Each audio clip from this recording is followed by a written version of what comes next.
अस्सलाम वालेकुम। मेरी आवाज़ ठीक आ रही है?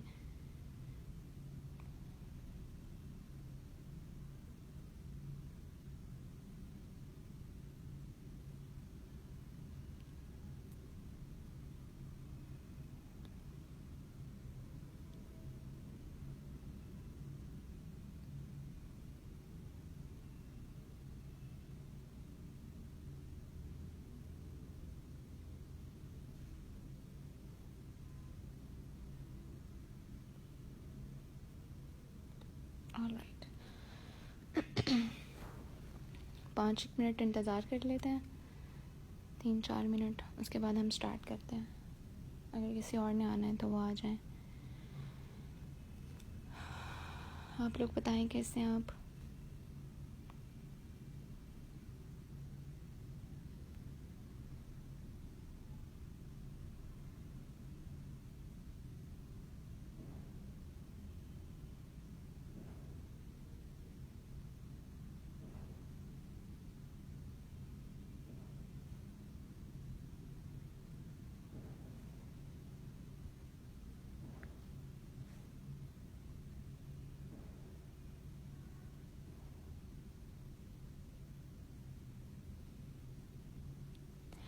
आज हमने पढ़ना है सोशल इंटरेक्शन और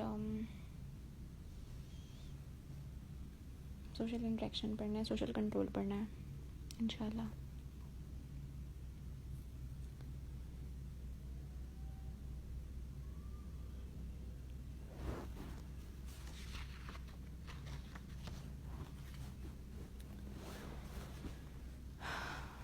उस दिन मुझसे किसी ने पूछा था कल्चरल लैग का कि मैं उसको एक्सप्लेन कर दूँ दोबारा, तो मैंने कहा था मैं नेक्स्ट लेक्चर में दोबारा एक्सप्लेन कर दूँगी। तो पहले मैं कल्चरल लैग को एक्सप्लेन कर देती हूँ, उसके बाद फिर हम आज का अपना टॉपिक स्टार्ट करते हैं, ठीक है?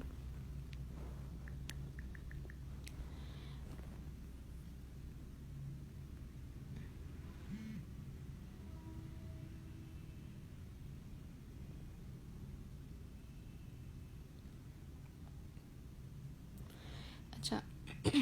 जो कल्चरल लैग का कॉन्सेप्ट था वो पहली दफ़ा दिया था 1922 में विलियम एफ ऑकबर्न ने, ठीक है? ये एक सोशोलॉजिस्ट था, ऑकबर्न। इसने कॉन्सेप्ट दिया था कल्चरल लैग का। इस कॉन्सेप्ट में बेसिकली कल्चरल लैग का बेसिकली मतलब ये है कि जब मटेरियल कल्चर और नॉन मटेरियल कल्चर के अंदर डिसओरिएंटेशन आ जाती है तो उसको हम कहते हैं कि ये कल्चरल लैग है, ठीक है? मतलब ये कि हमारा मटेरियल कल्चर ये होता है ना, हमारी फिजिकल थिंग्स जिसमें टेक्नोलॉजी, बिल्डिंग्स या टूल्स वगैरह आ जाते हैं, ठीक है? वो मटेरियल कल्चर होता है। और नॉन मटेरियल कल्चर वो होता है कि जो ना तो फिजिकल होता है ना टेंजिबल होता है, बल्कि इसमें हमारी वैल्यूज़ होती हैं, हमारे मॉरल्स होते हैं, हमारा रिलीजन होता है, ठीक है? तो जब हमारा जो मटेरियल कल्चर है वो ज़रा ज़्यादा तेज़ी से डेवलप और एडवांस हो जाता है, उसमें चेंजेस आने लग जाती हैं, और जो हमारा नॉन मटेरियल कल्चर है वो थोड़ा पीछे रह जाता है, ठीक है? तो उसको हम कहते हैं कि यहाँ पर जो है वो कल्चरल लैग आ गया, ठीक है? अच्छा, इसकी जो एग्ज़ाम्पल है वो इसकी एग्ज़ाम्पल आप इस तरह से इसको कॉन्सेप्ट को मज़ीद समझ लें कि फ़ॉर एग्ज़ाम्पल एक बंदा है, ठीक है? उसने जो है वो एक टीवी परचेज़ किया, बड़े मतलब पहली दफ़ा ज़िंदगी में, ठीक है? मतलब उसने पहले कभी उसके घर में टीवी नहीं था, ठीक है? उसने टीवी परचेज़ कर लिया। तो जो मटेरियल चेंज आया उसमें, मतलब उसके घर के अंदर मटेरियल जो कल्चर, जो एक टेक्नोलॉजी आ गई है वो फ़ौरन से आ गई है, ठीक है? लेकिन उसके साथ एडजस्ट होना, उस टीवी के अंदर प्रोग्राम्स, उसकी यूटिलिटी, उसकी हैंडलिंग के साथ जो एडजस्ट होने में उसको जो है वो टाइम लगेगा। तो जो मटेरियल कल्चर है वो फ़ौरन से चेंज हो गया, लेकिन वो जो वो उसकी एडजस्टमेंट है उस टीवी के साथ, उस टीवी के प्रोग्राम्स के साथ, वो जो है वो आ, मेरी आवाज़ आ रही है?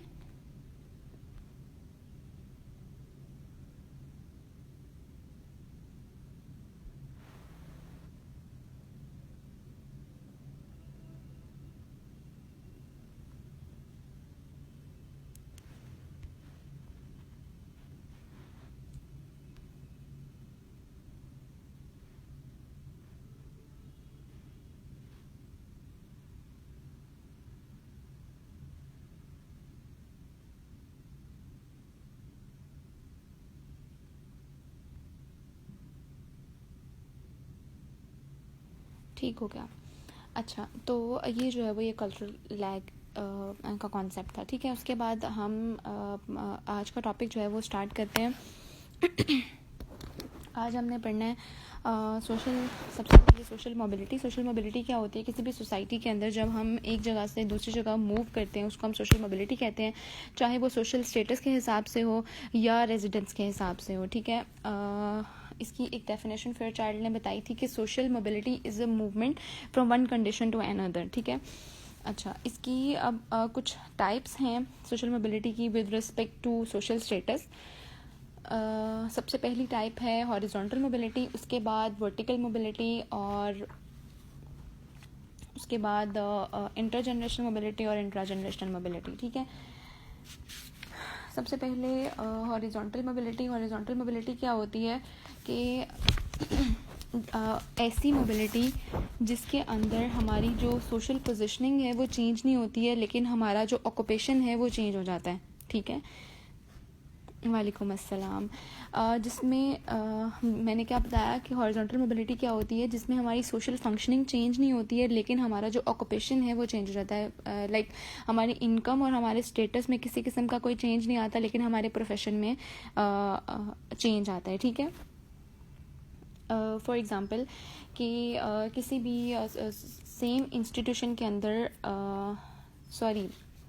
फॉर एग्ज़ाम्पल, इसकी एग्ज़ाम्पल इस तरह से कि एक क्लर्क है एजुकेशन डिपार्टमेंट में, वो शिफ्ट करके चल जाता है हेल्थ डिपार्टमेंट के अंदर सेम पे और सेम फैसिलिटीज़ पे, तो वो उसकी क्या होगी? वो उसकी हॉरिजॉन्टल मोबिलिटी होगी। उसकी जो ऑक्यूपेशन है उसके अंदर किसी किस्म का चेंज नहीं आया, ठीक है।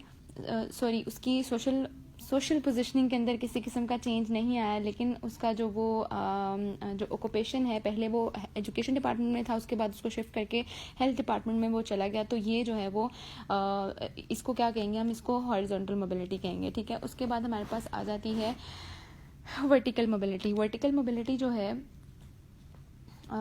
वर्टिकल मोबिलिटी में हमारा जो सोशल स्टेटस है वो चेंज होता है हायर से लोअर या लोअर से हायर की तरफ, ठीक है। इसमें दो तरह की मोबिलिटीज़ आ जाती हैं, एक अपवर्ड टू डाउनवर्ड और एक डाउनवर्ड टू अपवर्ड,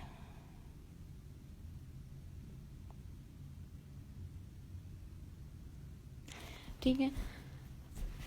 अच्छा, अपर टू डाउनवर्ड जो है, इसमें क्या है कि भाई हम जो हैं वो हम अमीर होते हैं पहले, फिर हम क्या होता है फिर गरीब हो जाते हैं, ठीक है। तो अपर टू डाउनवर्ड ये हो जाएगा, और डाउनवर्ड तो अपवर्ड ये कि भाई एक इंसान पहले गरीब है, उसके बाद वो जो है वो अमीर हो जाता है, ठीक है। लाइक उसकी प्रोग्रेस हो जाती है इनकम में, जॉब में, एजुकेशन में, या किसी भी किस्म में, ठीक है।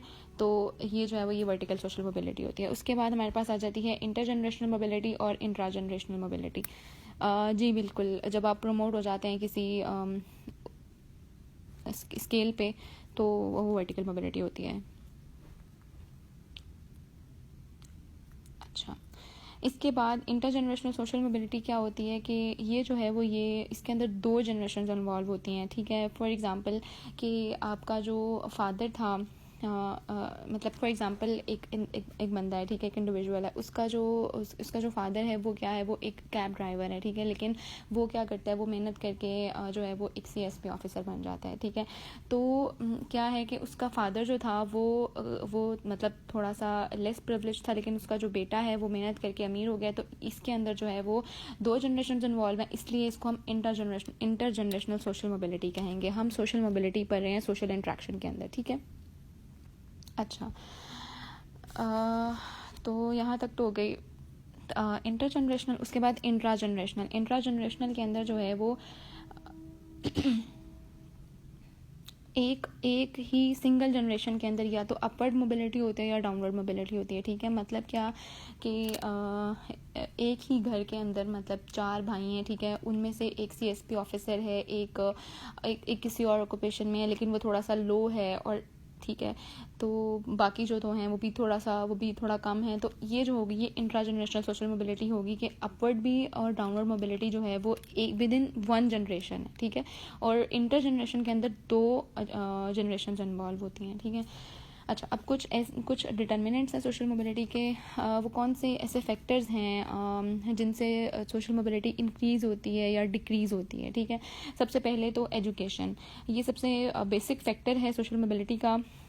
हमारे पास एजुकेशन होगी तो क्या होगा कि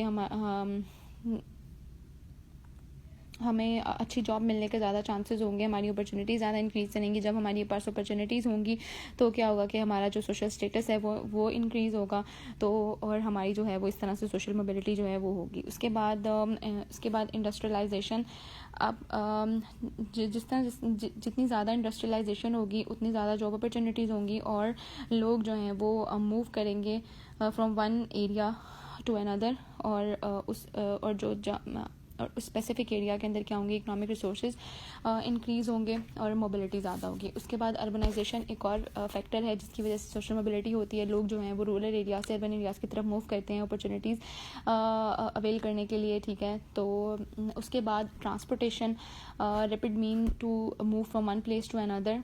उसके अलावा कम्युनिकेशन। अब चूँकि हमारे जो यूनिवर्स है, हमारी जो दुनिया है, it is becoming like a global village, ठीक है। तो क्या होता है कि भाई हमारी जो अप्रोच है किसी भी गोल के हवाले से वो इंक्रीज़ होती है through the means of communication. अच्छा, उसके बाद हमारे पास सोशल स्ट्रैटिफिकेशन का कॉन्सेप्ट आता है। सोशल स्ट्रैटिफिकेशन बेसिकली उसको कहते हैं कि जब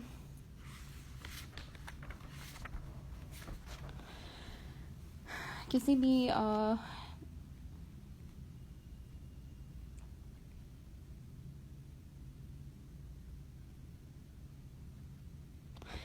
भी सोसाइटी के अंदर जब लोगों को ग्रुप्स के अंदर डिवाइड कर दिया जाता है, डिस्ट्रीब्यूट कर दिया जाता है उनके स्टेटस के हवाले से, तो उसको हम कहते हैं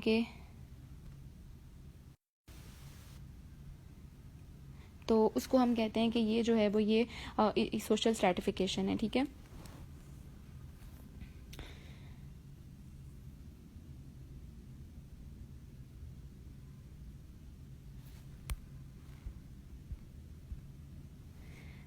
आप लोगों को मेरी आवाज़ बिल्कुल ठीक आ रही है? काइंडली मुझे एक बार फिर बता दें, because I am receiving messages कि क्लास नहीं हो रही।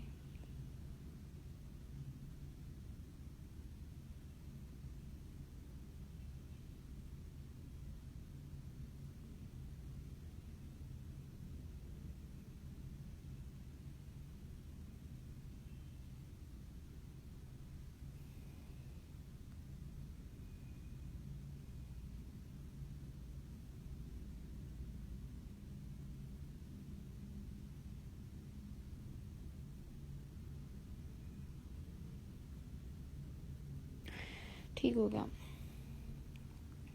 ठीक है।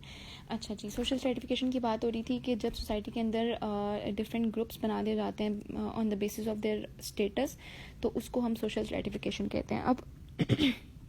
अब वो जो लोगों को डिस्ट्रीब्यूट कर दिया जाता है, ठीक है। अब वो जो लोगों को डिस्ट्रीब्यूट कर दिया जाता है वो उनकी ऑक्यूपेशन के बेस पे भी हो सकता है, कास्ट की बेस पे भी, एजुकेशन की बेस पे भी, इनकम की बेस पे भी, क्लास की बेस पे भी, प्रेस्टीज की बेस पे, पॉलिटिकल पावर की बेस पे। अच्छा, अब हमारे सिलेबस के अंदर उन्होंने क्लास और कास्ट सिस्टम की बात की है, तो सबसे पहले हम कास्ट सिस्टम को डिस्कस कर लेते हैं। अच्छा, क्लास सिस्टम को पहले कर लेते हैं, उसके बाद कास्ट सिस्टम को देखते हैं क्या होती है। क्लास सिस्टम क्या है? बेसिकली कार्ल मार्क्स ने इसको इस तरह से डिफाइन किया। वो कहते हैं कि भाई ऐसा ग्रुप ऑफ पीपल जिनके पास इक्वल अपॉर्चुनिटीज़ हैं और इक्वल इकोनॉमिक रिसोर्सेज हैं और उनका जो है वो सिमिलर स्टैंडर्ड ऑफ लिविंग है, उसको हम कहते हैं कि ये एक क्लास है, ठीक है। मैक्स वेबर ने इसको इस तरह से डिफाइन किया, aggregate of people having similar opportunities and similar living standard is called class, ठीक है। अब जो है वो उन्होंने जनरली इसको क्लासेस को तीन कैटेगरीज़ के अंदर डिवाइड किया जाता है। हाई क्लास, मतलब अपर क्लास, मिडिल क्लास और लोअर क्लास, ठीक है। और इन क्लासेस को आगे मज़ीद कैटेगराइज किया गया है 3 क्लासेस के अंदर: upper class, upper middle class, upper lower class, middle upper class, middle class, middle lower class and lower upper class, lower middle class and lower class, ठीक है। अच्छा, कुछ फीचर्स हैं सोशल क्लास के, वो ये कि सबसे पहले तो ये एक स्टेटस ग्रुप होता है, ठीक है, सोशल क्लास। उसके बाद इसका सेकंड फीचर या कैरेक्टरिस्टिक ये है कि भाई इसको हम खुद अचीव करते हैं। एक होता है अचीव स्टेटस और एक होता है एस्क्राइब स्टेटस। एस्क्राइब स्टेटस वो होता है जो हमें बाय बर्थ मिलता है, और अचीव होता है कि जो हम खुद अपनी मेहनत से अचीव करते हैं, ठीक है। अच्छा, अब क्या है कि ये एक ओपन ग्रुप है। इसके अंदर जो है वो जैसे वर्टिकल मोबिलिटी जो है, जैसे हमने पहले बात की, वर्टिकल सोशल मोबिलिटी जो है वो पॉसिबल होती है। लाइक कि अगर लोअर क्लास है तो वो अपर क्लास के अंदर आ सकती है जब उनके पास मतलब उस लेवल के वो रिसोर्सेज हों, या क्या कह सकते हैं कि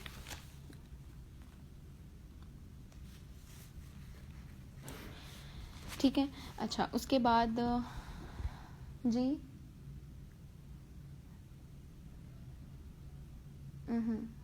ठीक है। अच्छा, अब जो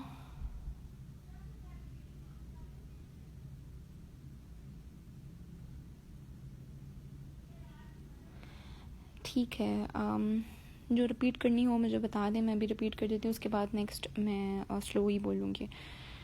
अच्छा, क्लास सिस्टम जो है बेसिकली एक यूनिवर्सल फिनोमिना है जो दुनिया के तमाम सोसाइटीज़ के अंदर पाया जाता है, ठीक है। और क्या है कि इसके अंदर हर सोशल क्लास का अपना एक नॉर्मेटिव स्ट्रक्चर होता है, अपनी नॉर्म्स होती हैं, अपना वैल्यू सिस्टम होता है, ठीक है। और क्या होता है उनका तकरीबन सिमिलर जो है वो स्टैंडर्ड ऑफ लिविंग होता है, ठीक है, जैसे मैंने पहले बात की। और उसके बाद फ्लेक्सिबल होता है, चेंजेबल होता है, एंडोगेमी, और इसके अंदर एंडोगेमी भी पाई जाती है, एक्सोगेमी भी पाई जाती है, ठीक है। एंडोगेमी जैसे मैंने पहले शायद जिक्र किया था एंडोगेमी और एक्सोगेमी का, कि विद इन क्लास या विद इन अ कास्ट शादी करना, और कास्ट या क्लास से बाहर शादी करने को एक्सोगेमी कहते हैं, और एंडोगेमी उसको कहते हैं जो हम एक ही क्लास के अंदर या कास्ट के अंदर शादी करते हैं, ठीक है। तो इसके अंदर एंडोगेमी भी पाई जाती है, एक्सोगेमी भी पाई जाती है। उसके बाद हमारे पास आ जाता है कास्ट सिस्टम। कास्ट सिस्टम जो है ये एक परमानेंट ग्रुप होता है जो कि हमें बाय बर्थ मिलता है, ठीक है। ये एस्क्राइब्ड स्टेटस है, ठीक है, और हेरिडिटरी ग्रुप है, और एक क्लोज ग्रुप है, ठीक है। और ये जो है वो ये चेंज नहीं होता जब तक हम मर नहीं जाते हैं। तो पाकिस्तान के अंदर ये जो है वो हमारे पास लाखों किस्म की कास्ट हैं और सब कास्ट पाई जाती हैं। और ये हमें जो है वो कहाँ से मिला था, ये हमें इंडिया और जब पाकिस्तान जब इकट्ठे थे तो तब जो थे वो कास्ट सिस्टम जो था वो तब था, और उसके बाद जब हम सेपरेट हो गए तो लेकिन हमारे साथ ये चलता रहा और अभी तक चल रहा है। खैर, इसके फीचर्स ये हैं कि ये क्लोज ग्रुप है, और इसमें जो है वो नॉर्मेटिव जो इसका स्ट्रक्चर है, मतलब इसकी जो वैल्यूज़ और इसकी जो नॉर्म्स हैं वो बड़ी रिजिड किस्म की हैं, ठीक है। और इसके अंदर जो है वो अमूमन नहीं ज़्यादातर जो है वो एंडोगेमी ही पाई जाती है, ठीक है। और ये कि परमानेंट ग्रुप है, ठीक है। और इसके अलावा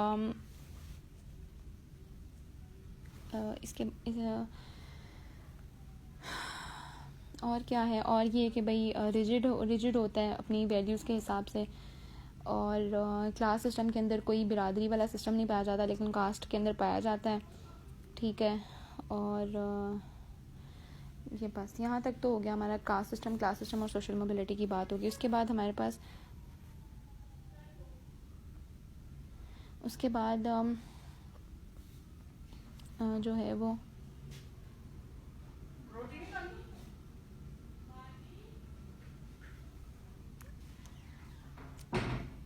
माँ मैं आ रही हूँ थोड़ी देर में, आप जाएं। जी, अच्छा, तो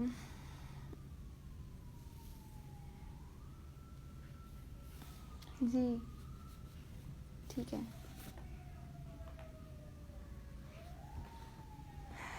अच्छा, हमारे पास अब नेक्स्ट आ जाता है सोशल कंट्रोल। अच्छा, सोशल कंट्रोल क्या होता है? बेसिकली सोशल कंट्रोल होता है कि जब सोसाइटी के अंदर सोशल ऑर्डर मेंटेन नहीं हो सकता है तो हमें सोशल कंट्रोल की ज़रूरत पड़ती है, ठीक है। लोगों के बिहेवियर को कंट्रोल करने के लिए, उनको मॉनिटर करने के लिए जो चीज़ हम करते हैं उसको सोशल कंट्रोल कहते हैं, ठीक है। तो सबसे पहले इसके अंदर दो कॉन्सेप्ट आते हैं सोशल कंट्रोल किस किस के थ्रू, सॉरी, सोशल ऑर्डर किन चीज़ों के थ्रू मेंटेन नहीं होता। एक डेवियंस, एक क्राइम, ठीक है। डेवियंस होता है कि जब हम अपनी जो सोशल नॉर्म्स हैं उनकी वायलेशन करते हैं, उसको डेवियंस कहते हैं। और क्राइम जो है, जो भी हमारे इस्टेब्लिश्ड लॉज होते हैं उनकी जब वायलेशन करते हैं तो उसको क्राइम कहते हैं, ठीक है। अच्छा, डेवियंस की जो है वो डिफरेंट फैक्टर्स होते हैं कि हम एक इंसान जो है वो डेवियंट बिहेवियर क्यों शो करता है।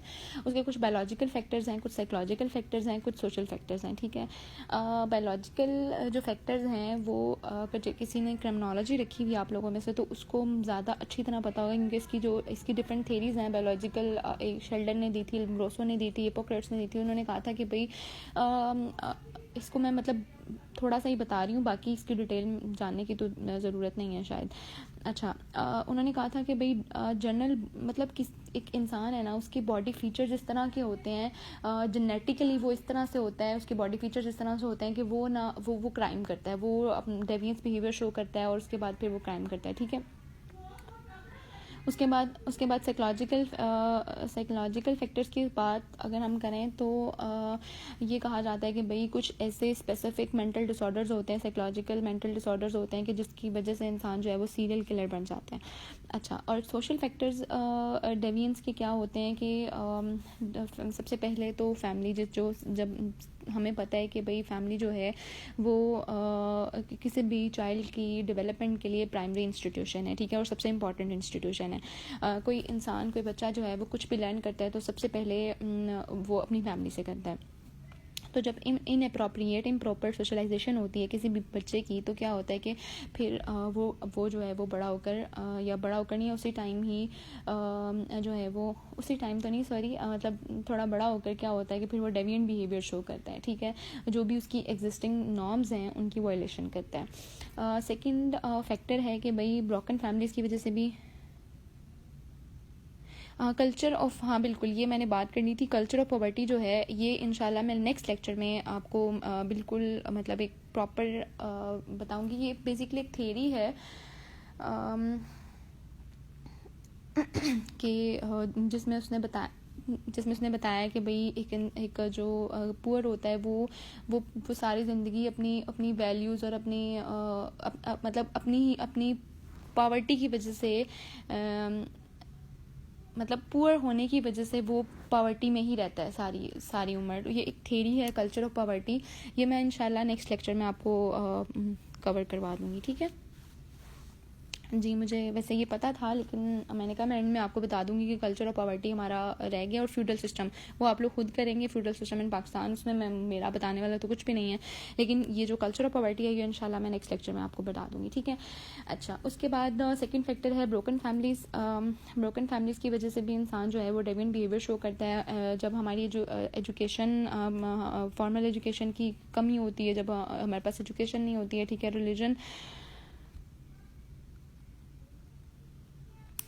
रिलीजन की वजह से भी अब चूँकि ये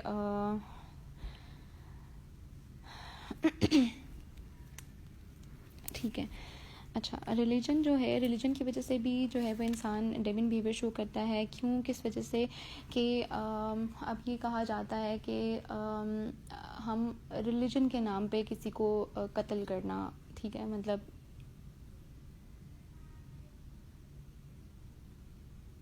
क्या हुआ है।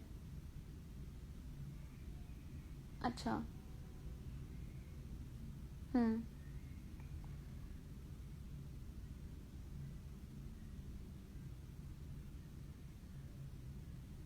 ठीक है, अब तुम जाओ यहाँ से। अच्छा अच्छा, नेबर, उसके बाद रिलीजन के बाद हमारे पास आ जाता है। अच्छा, रिलीजन की बात हो रही थी कि अब चूँकि हमें तमाम रिलीजन हमें यही सिखाते हैं कि हमने हारमोनी क्रिएट करनी है, पीस हमें चाहिए, हमें पीस एंड ऑर्डर चाहिए, सोशल जस्टिस चाहिए, हारमोनी चाहिए, ठीक है। लेकिन अब चूँकि कुछ लोग होते हैं जो रिलीजन को बेस बना के या रिलीजन को इस्तेमाल करके क्राइम करते हैं या डेविएंट बिहेवियर शो करते हैं, ठीक है। उसके बाद नेबरहुड, अब चूँकि फैमिली के बाद जो सबसे इम्पॉर्टेंट हमारा इंस्टीट्यूशन होता है वो नेबरहुड होता है। जब बच्चा थोड़ा सा बड़ा होता है, वो बाहर खेल मतलब घर से बाहर खेलने के लिए जाता है, तो वो जो है वो नेबरहुड जो है वो चाइल्ड का जो बिहेवियर है वो नेबरहुड से भी जो है वो बहुत ज़्यादा मोनिटर्ड होता है, ठीक है। वहाँ से भी वो कुछ चीज़ें सीखता है। तो जब वो वहाँ से कुछ सीखता है, अगर वहाँ से कुछ डेविएंट बिहेवियर वहाँ से सीख रहा है, तो वो क्या होगा कि भाई फिर वो ही शो करेगा, ठीक है। उसके बाद ये कि भाई desire of accumulation of money या वेल्थ, हम ये कहते हैं कि बाय हुक और by crook we have to accumulate money, ठीक है। मस्त कुछ भी हो जाए, मैंने तो वही पैसे ही जमा करने हैं, जो भी करना है, ठीक है। तो अब उस दौलत के लिए हम जो है वो इलीगल मीन्स इस्तेमाल करते हैं या कुछ जो भी करते हैं, तो वो क्या हो जाता है, वो क्राइम में आ जाता है या डेविएंस में आ जाता है, ठीक है। अच्छा, और सबसे इम्पोर्टेंट मास मीडिया,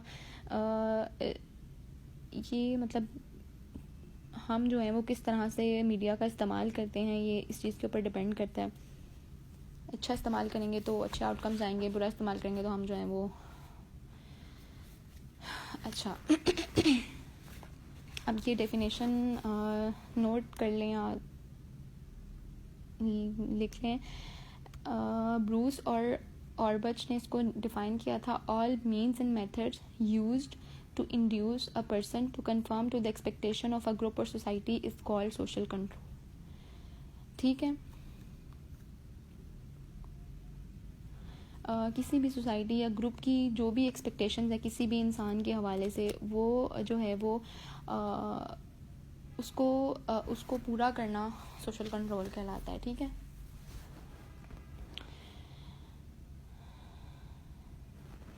अच्छा, अब इसकी कुछ टाइप्स हैं, फॉर्मल कंट्रोल और इनफॉर्मल कंट्रोल। फॉर्मल कंट्रोल क्या होता है, रिटन होता है, डॉक्यूमेंटेड होता है, और ये जो है वो किसी भी एजेंसी से जो है वो इनेक्ट किया हुआ होता है, ठीक है। और जो इनफॉर्मल कंट्रोल होता है वो नॉन रिटन होता है,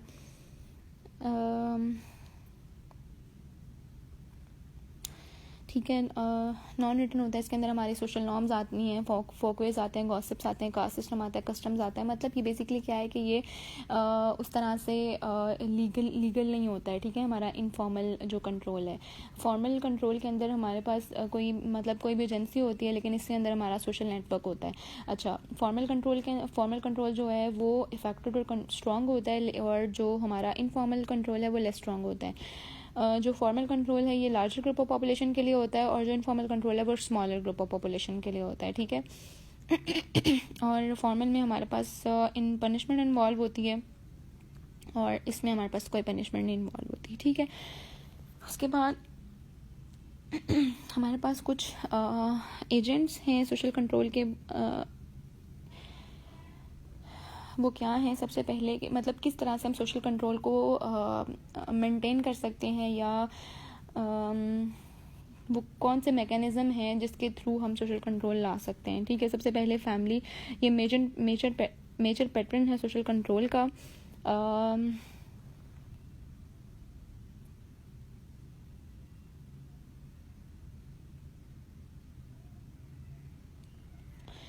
इसके अंदर सबसे पहले हमारे पास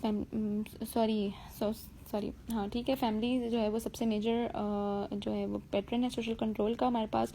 उसके बाद जैसे मैंने पहले बात की कि फैमिली, चूँकि हमारी सोशलाइजेशन ही फैमिली के थ्रू होती है सबसे पहले, तो जब हमारी सोशलाइजेशन ही सही नहीं हुई होगी, प्रॉपर नहीं हुई होगी, तो हम लॉज को किस तरह से मतलब इम्प्लीमेंट करेंगे और करवाएंगे, और लॉज की पाबंदी करेंगे किस तरह से, जब हमारी सोशलाइजेशन ही ठीक नहीं हुई हुई है, तो हम सोशल कंट्रोल को किस तरह से मेंटेन कर सकेंगे, ठीक है। उसके बाद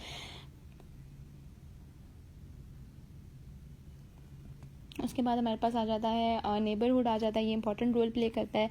उसके बाद रिलीजन, ठीक है, ये एक इंपॉर्टेंट फैक्टर है सोशल कंट्रोल का। फॉर एग्जांपल हमारी जो है वो किसी भी डेविएंट बिहेवियर के साथ हमारे सज़ा और जज़ा का कॉन्सेप्ट पाया जाता है, ठीक है।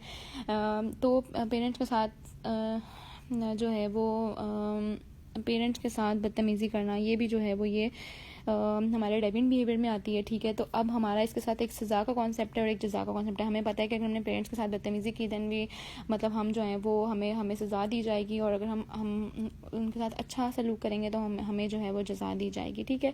तो किसी भी काम से पहले जो है वो उसके शरई पहलुओं का जायज़ा लेना होता है हमने। तो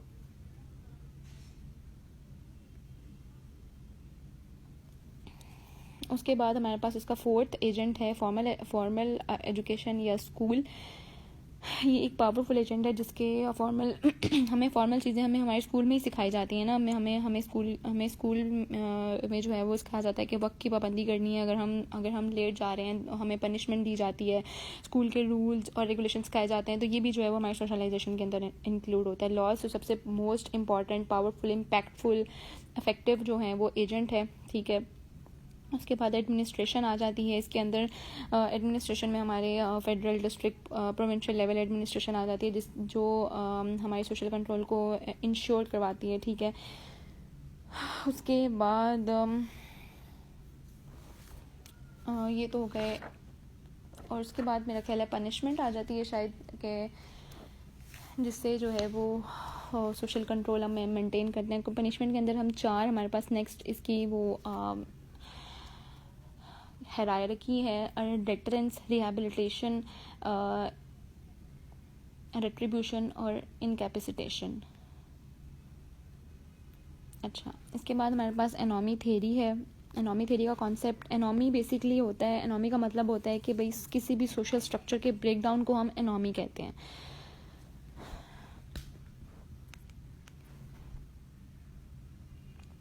एक मिनट।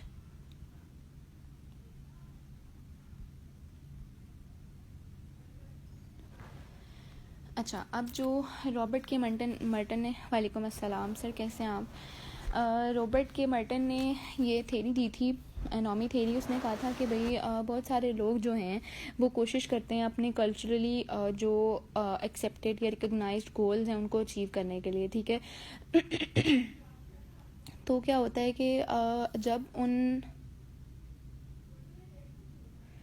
जी मैंने लिख दिया है, मैंने थोड़ा सा मेंशन तो किया, लेकिन इसको ख़त्म करने के बाद फिर मैं दोबारा मतलब मज़ीद उस पर ऐड कर दूँगी, ठीक है। अच्छा, अब क्या होता है कि भाई जब हमारे जो ये डिपेंड करता है फेसबुक वालों पे, पिछली 2 वीडियोस जो हैं वो इस तरह से, एक वीडियो शायद अरसलान, एक वीडियो या 2 वीडियो मुझे नहीं आइडिया, शायद वो डिलीट हो चुकी हैं, वो खुद ही डिलीट कर देते हैं, पता नहीं क्यों।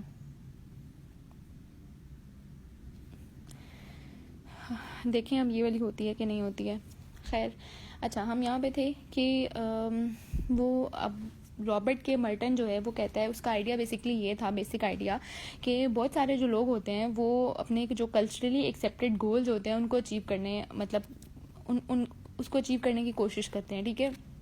लेकिन जब वो उन गोल्स को अचीव कर रहे होते हैं तो अगर कोई ब्लॉकेज आ जाता है बीच में, या वो उसको अचीव नहीं कर सकते हैं, उसकी वो एक्सेसिबल नहीं होते हैं, तो क्या होता है कि एक स्टेट ऑफ एनॉमी आ जाती है, ठीक है, डेवलप हो जाती है।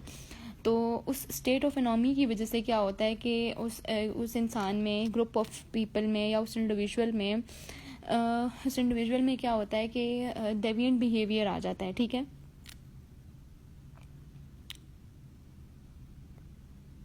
जिसके अंदर रेबेलियन, रिट्रीट, रिचुअलिज्म, इनोवेशन और कंफर्मिटी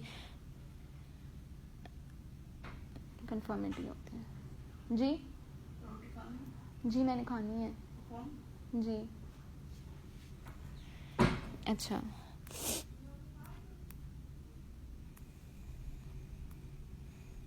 अब इसके हमारे पास 5 बिहेवियर पैटर्न्स आते हैं, जिसमें सबसे पहले कंफर्मिस्ट हैं, रिचुअलिस्ट हैं, इनोवेटर्स हैं, रिट्रीटिस्ट हैं और रेबल्स हैं, ठीक है।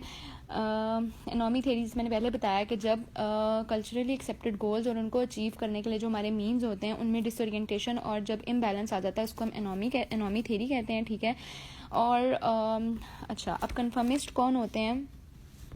कि जो गोल्स को भी और उन मेन जो भी हमारे जो गोल्स हैं, ठीक है, उनको भी एक्सेप्ट कर रहे होते हैं, और उन गोल्स को अचीव करने के लिए जो हमारे मीन्स हैं, सोसाइटल मीन्स, उसको भी एक्सेप्ट कर रहे होते हैं। उसको उनको कन्फर्मिस्ट कहते हैं, ठीक है, कन्फर्मिस्ट। फॉर एग्जांपल इसके अंदर हमारे पास इसकी एग्जांपल इस तरह से समझें कि एक बंदा है, ठीक है, अब वो कह रहा है कि भाई मैंने बिजनेसमैन बनना है, ठीक है, और मेरे पास ज़्यादा सारे पैसे होने चाहिए या हों। तो क्या है उसका गोल, क्या है कि मेरे पास ज़्यादा सारे पैसे हों, ठीक है, और उस सोसाइटल और उस ज़्यादा सारे पैसों को हासिल करने के लिए उसका मीन क्या है कि भाई एक प्रॉपर बिजनेस मैं करूं जिससे मेरे पास ज़्यादा सारे पैसे आ जाएं।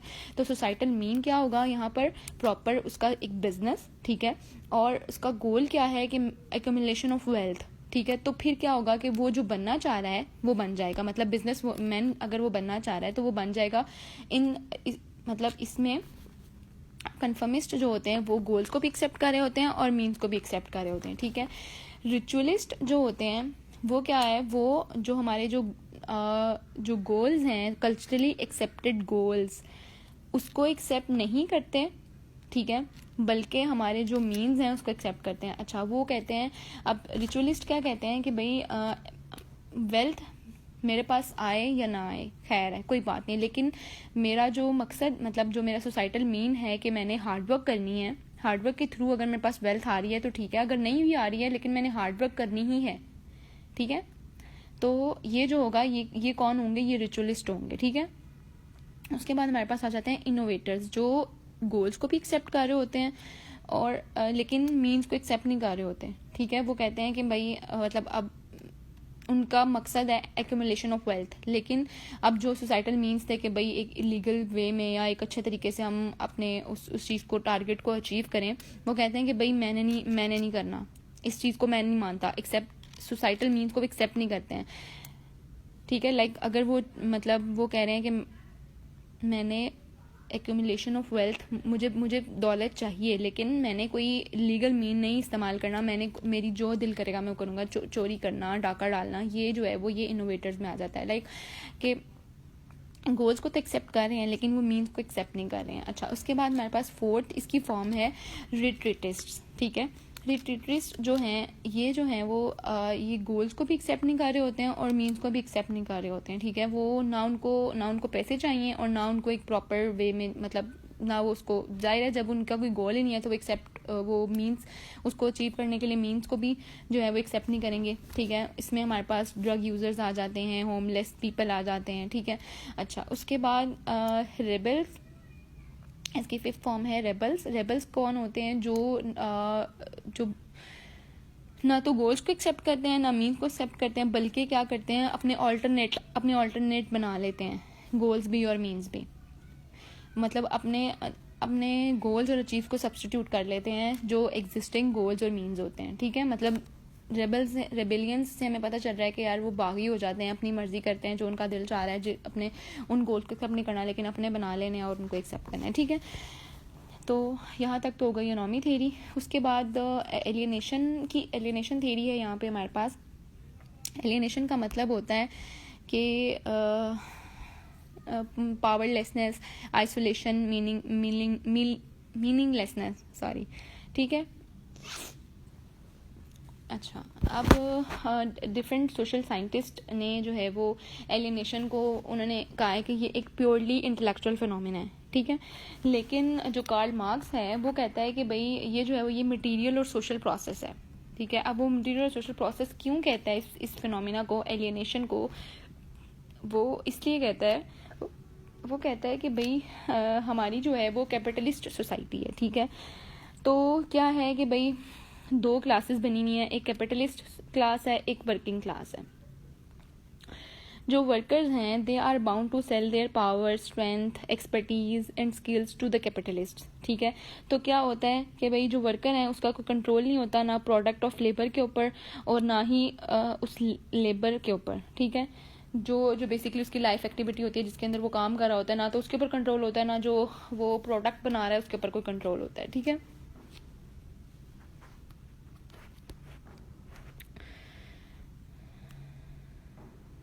अब उसने एक बुक थी शायद उसकी, शायद कोई पेपर था, आई डोंट नो, उसके अंदर उसने जो है वो डिस्क्राइब किया था कि उसने बताया था कि भाई जो वर्कर क्लास है हमारी, मतलब जो लेबर क्लास है, ठीक है, जो वर्किंग क्लास है, वो कैपिटलिस्ट के हाथों जो है वो एक्सप्लॉइट होते हैं, ठीक है। जो हमारी जो कैपिटलिस्ट हैं वो ऐसे मीन्स ऑफ प्रोडक्शन, ऐसे मोड्स ऑफ प्रोडक्शन को अडॉप्ट करते हैं, ऐसे मोड ऑफ प्रोडक्शन को अडॉप्ट करते हैं जो उनको बेनिफिट, मतलब जो सिर्फ और सिर्फ उनको बेनिफिट देते हैं और वर्कर्स की एक्सप्लॉयटेशन का बायस बनते हैं, ठीक है। तो इस वजह से वो कहता है कि भाई यही वजह है, यही वजह है कि भाई जो एक्सप्लॉयटेशन है,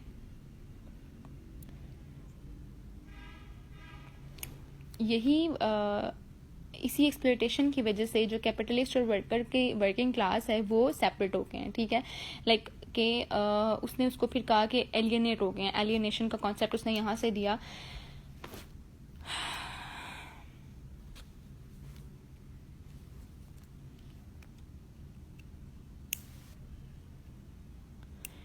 नहीं, मेरे पास सॉफ्ट फॉर्म में सोशियोलॉजी के नोट्स नहीं हैं।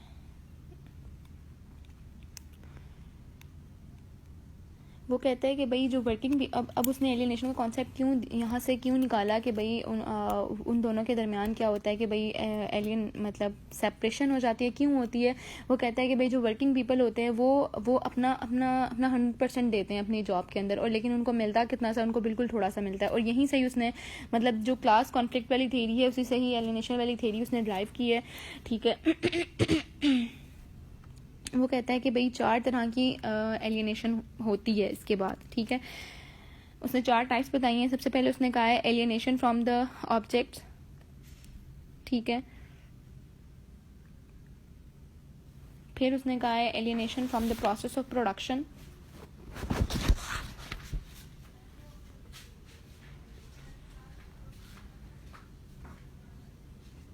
फिर उसने कहा है एलियनेशन फ्रॉम हिमसेल्फ, अच्छा, और उसके बाद उसने कहा alienation from society and community. Alienation from object, जो वो मतलब जो भी ऑब्जेक्ट वो प्रोड्यूस कर रहा है उससे एलियनेशन।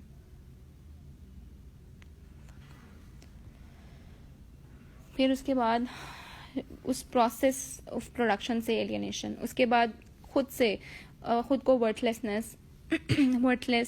आइसोलेटेड फील करना, खुद से एलियनेट हो जाना। उसके बाद सोसाइटी से और कम्युनिटी से एलियनेट हो जाना, ठीक है। अब ये जो है वो सोसाइटी या कम्युनिटी से एलियनेशन जो है ये एक एक्सट्रीम लेवल है, ठीक है। इस सूरत में फिर हमें क्या होता है, मतलब एक्सट्रीमिज्म है। फिर इस सूरत में हमें क्या होता है कि भाई उन लोगों को, उस ग्रुप को सोसाइटी के अंदर वापस लाने की ज़रूरत पेश आती है। तो उसके लिए फिर हमें सोशल इंटेग्रेशन की ज़रूरत पड़ती है। अब सोशल इंटेग्रेशन बेसिकली क्या होता है, सोशल इंटेग्रेशन जो है किसी ऐसी सिचुएशन को कहते हैं जब माइनॉरिटी ग्रुप को जो एलियनेट हो चुके हुए होते हैं सोसाइटी से, उनको सोसाइटी के अंदर, उनको मेन स्ट्रीम सोसाइटी के अंदर वापस लेके आना, ठीक है। उसको हम सोशल इंटेग्रेशन कहते हैं। शेयर्ड गोल्स एंड मीन्स की तरफ लोगों को लाना इंटेग्रेशन कहलाता है। अच्छा, अब यहाँ पर जो है वो उसने इमाइल दुरखाइम ने कॉन्सेप्ट दिया था सोशल इंटेग्रेशन का, ठीक है। उसने कहा था कि भाई जो लोगों के नॉर्म्स हैं, जो लोगों के बिलीव्स हैं, जो लोगों के वैल्यूज़ हैं, वो तमाम मिलकर कलेक्टिव कॉन्शियसनेस बनाते हैं। और ये जो कलेक्टिव कॉन्शियसनेस होती है लोगों की, ये इंडिविजुअल को इकट्ठा करती है और सोशल इंटेग्रेशन क्रिएट करती है, ठीक है। किसी भी वो कहते हैं, मतलब दुरखाइम के लिए किसी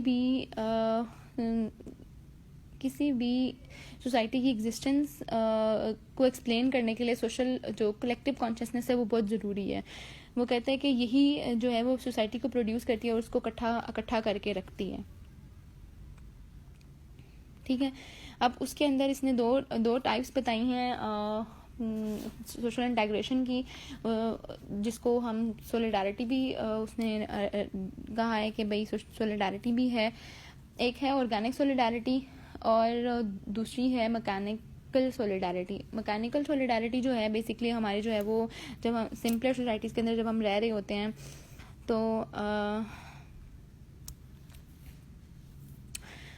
तो जो लोग होते हैं वो एक मिनट,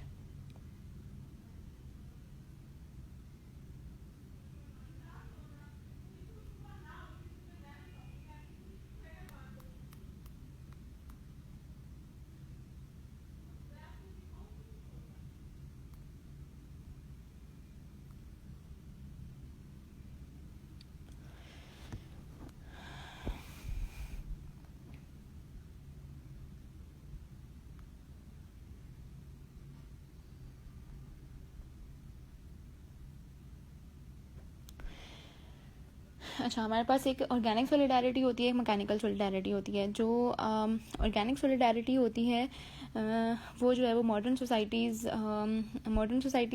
में जो मतलब जो पाई जाती है उसको ऑर्गेनिक सोलिडारिटी कहते हैं, और ट्रेडिशनल सोसाइटीज़ के अंदर जो होती है उसको हम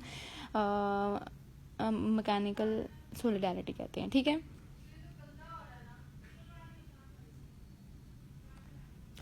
उसके अंदर क्या होता है कि भाई लोग जो हैं वो ट्रेडिशनल में मतलब लोग जो हैं वो अपने रिलीजन, वैल्यूज़, नॉर्म्स के तहत जो है वो आपस के अंदर मतलब आपस में जुड़े होते हैं, कोऑपरेट करते हैं। ठीक है। और इसके अंदर क्या होता है कि ऑर्गेनिक सोलिडारिटी में क्या होता है कि लोग जो हैं वो एक दूसरे के ऊपर इंटरडिपेंडेंट होते हैं। किसकी वजह से? डिवीजन ऑफ लेबर की वजह से। ठीक है,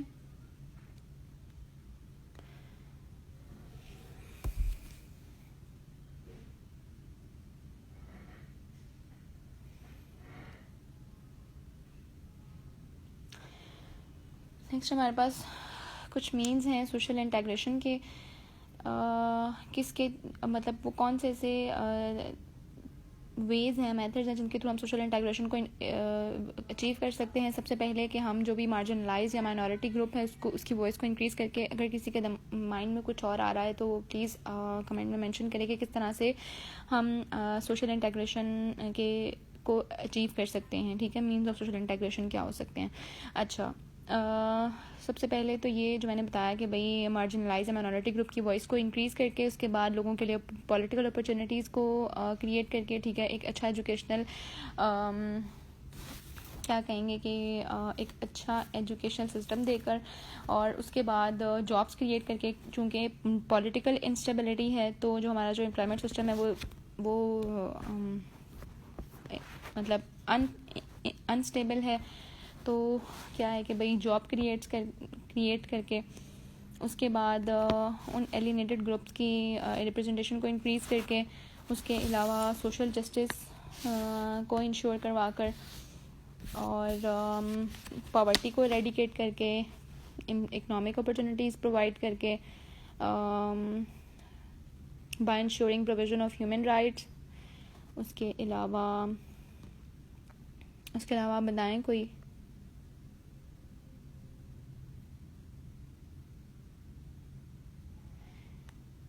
सेक्टेरियनिज्म को एंड करके,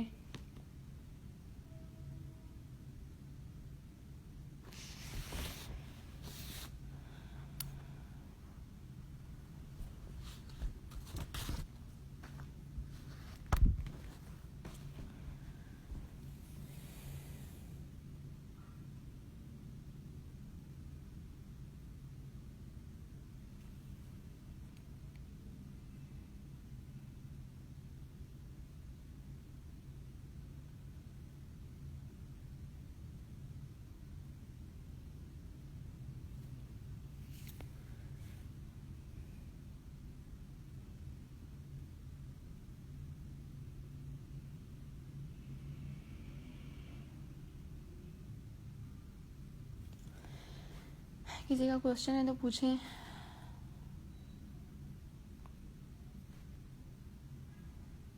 बस 2 मिनट आ रही हूँ, just give me 2 minutes please.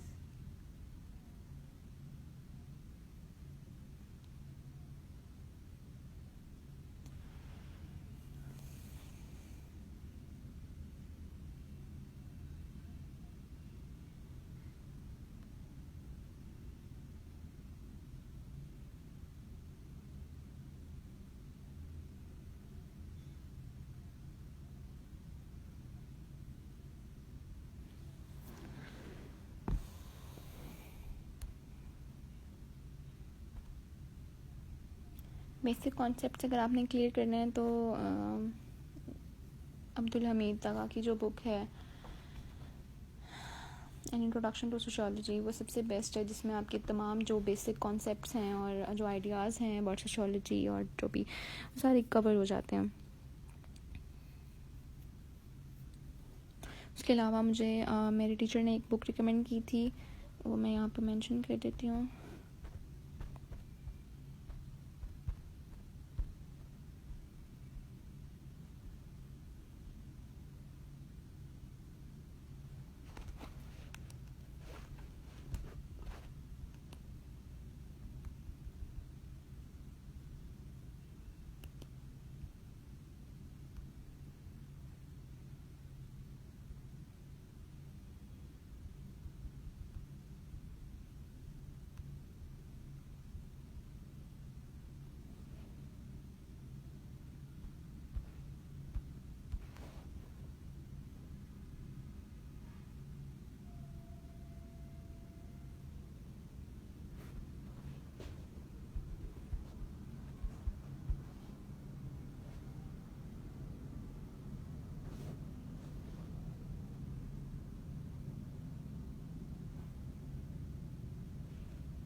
और किसी ने कुछ पूछना है तो पूछ लें, तो मैं बस फिर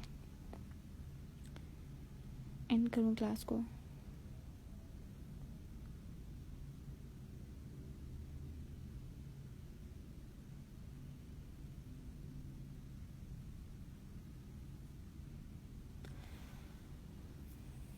मुझे कमेंट्स नहीं मिल रहे हैं, शायद कोई क्वेश्चन नहीं है।